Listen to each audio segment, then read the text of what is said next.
और आसाम के उजियाला हेमंत बिस्व शर्मा ने कहा कि मैंने राहुल गांधी को गाली दी तो लोगों को परेशानी हो रही है, जबकि राहुल ने सर्जिकल स्ट्राइक के वक्त आर्मी से प्रूफ मांगा था। इससे बड़ा जुर्म मेरी नजर में कुछ नहीं है, इसलिए गांधी फैमिली से भी जवाबदेही तय होती है।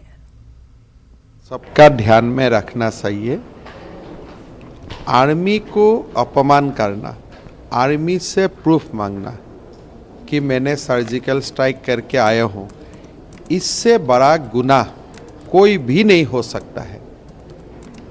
जननी जन्मभूमि ससर्गादपि गरीयसी, मैंने राहुल गांधी को कुछ बोला, इससे इतना आदमी भड़क गया। लेकिन जब राहुल गांधी आर्मी के लिए बोला था तब यही लोग क्यों भड़क नहीं गया, यही लोग क्यों ट्वीट नहीं किया? ऐसे जो लोगों का मन में कि गांधी को आप नहीं कुछ बोल सकते हैं, बाकी सब कुछ कर सकता है, ये मानसिकता देश से जाना पड़ेगा।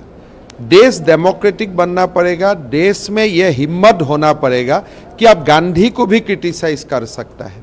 अब देखिए वो खुल्लम खुल्ला आर्मी को क्रिटिसाइज करता है, जनरल बिपिन रावत को गाली देते हैं, बोलता है कि ये वो है।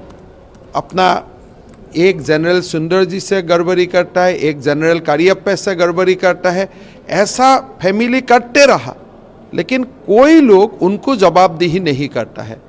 इंडिया अभी चेंज हुआ है और गांधी परिवार भी जवाबदारी का दायरा में है, उनको भी जवाबदारी देना ही पड़ेगा।